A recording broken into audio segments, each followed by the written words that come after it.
Assalamu alaikum, dear students. Welcome back to another class.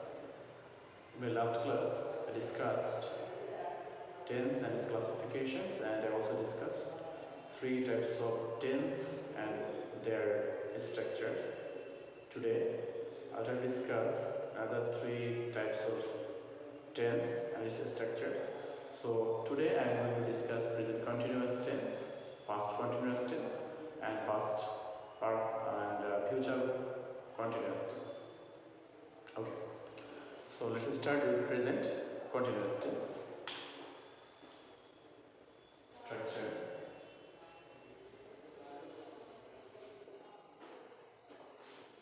With the subject, the beginning of the subject, we have to use am, is, or are as auxiliary verb. Then we have to use a base form of verb with ing and extension. Okay, so it's a very simple structure, but we have to understand and we have to keep in mind which auxiliary verb we will use in which subject. If the subject changes, we have to change the auxiliary verb. So basically, in first person singular number, like the first person singular number is I, we will have to use am. And in the case of first person plural number, we have to use are. And in case of second person, whether it's singular or plural, you know that in the case of singular or plural, you use as plural. In both cases, we will have to use are. That means if the indication is that you in singular form, we have to use are, and in case of plural form, we have to use are in both cases. Okay. And in terms of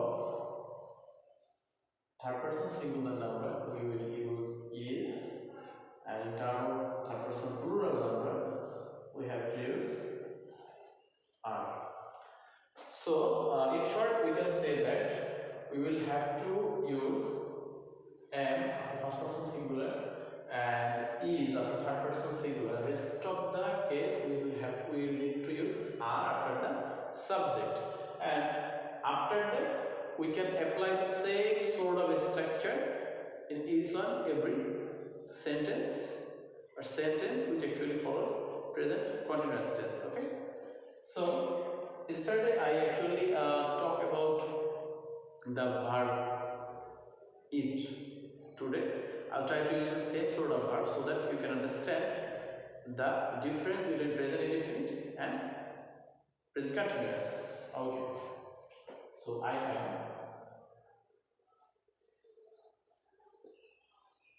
as it is the base form, and we have to add another ing after the verb.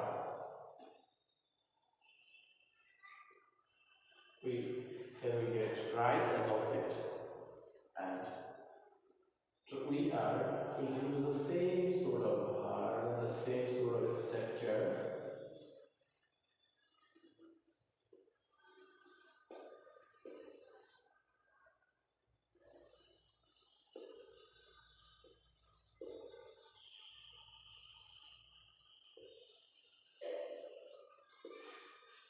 Okay, let's see, there is basically no difference between after the auxiliary verb, but one thing we have to keep in mind, we will have to use am after the first person singular number and is after the third person singular number, and rest of the cases we will have to use only are.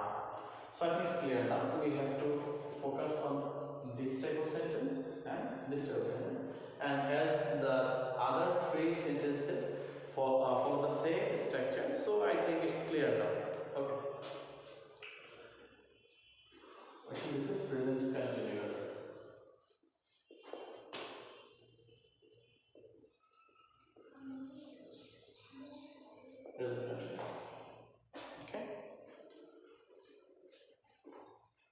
let's see what shall we do in case of past continuous. The structure is almost alike. Basically, we need to change on the auxiliary verb, only the auxiliary verb, and let us say what is the past form of am. We know that the past form of am is was. What is the past form of is? We know that it was, present,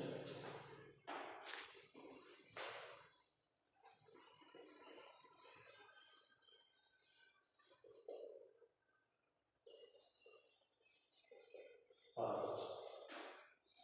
And what is the past form of are? We all know that is were.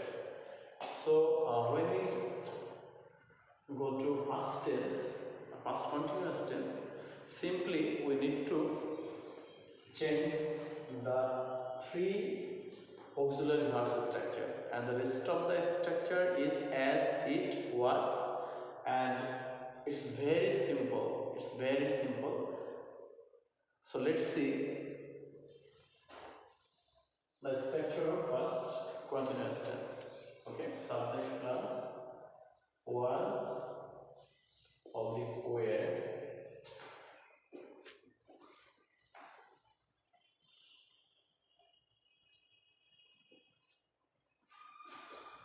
So the past form of am is was,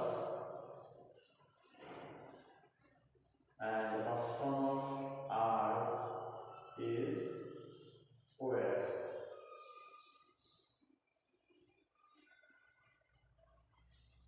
Is become was,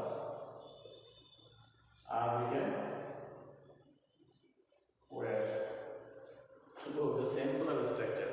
Only you need to change the auxiliary verb. In present continuous, we use am is are. In past continuous, we use was were. And the rest of the sentence structure remain as it was. Okay? So I think it's clear now. You will have to copy the board, and you will have to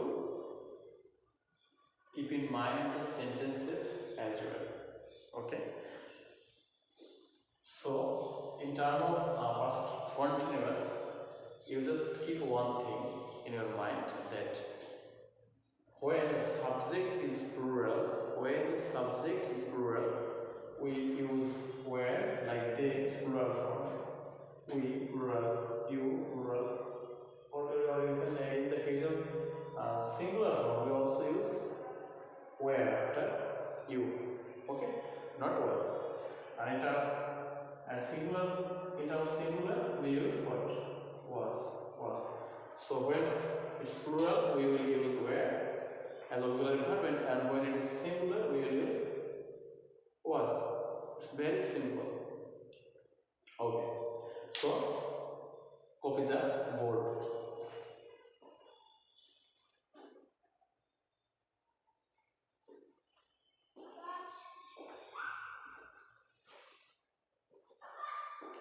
I'm going to give you 2 minutes so that you can copy the thing nicely.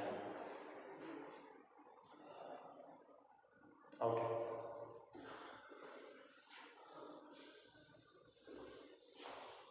Now we'll discuss future continuous.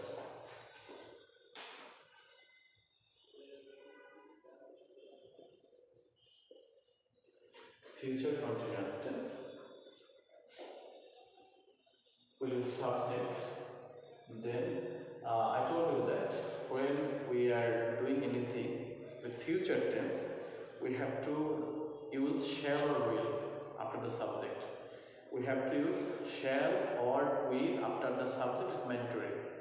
Okay, so shall will come as is future tense.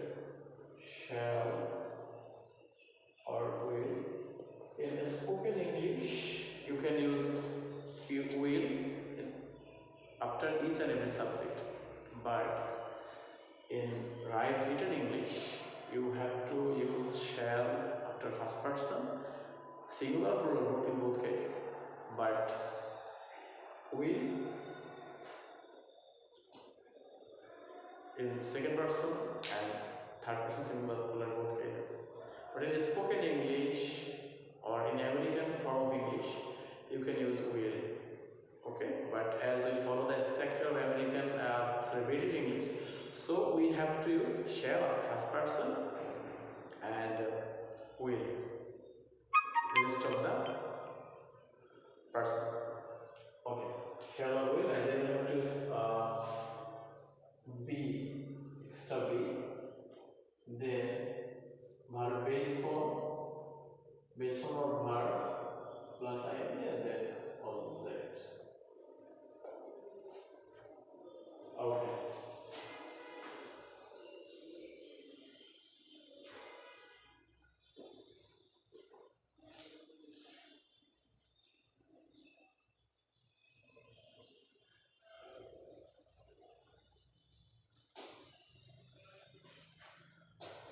So let's try.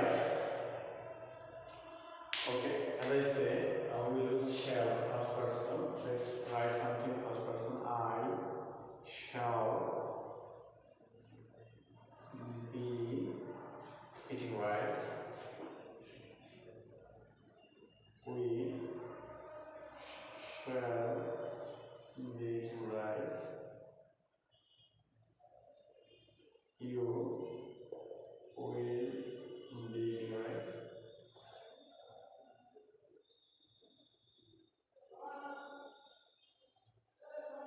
Rana will be eating rice.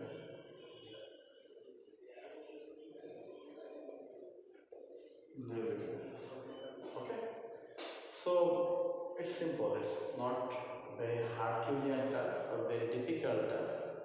Very simple task. As you see that I use shall, I first person singular, we first person plural, and both cases I use shall as auxiliary verb. So more auxiliary. Then be, I shall be. That means I will keep eating. I will keep eating. Okay, I will keep eating. That means I will do eating in future. Okay, so it is a continuous form. It is something continuous, something progressive, but not in present or past time, but in future time. Okay, so that's all for the second part of tense. Inshallah, in the next class I will try to discuss present perfect, past perfect, future perfect. Okay, so till then, keep reading, keep practicing, and stay at home, inshallah.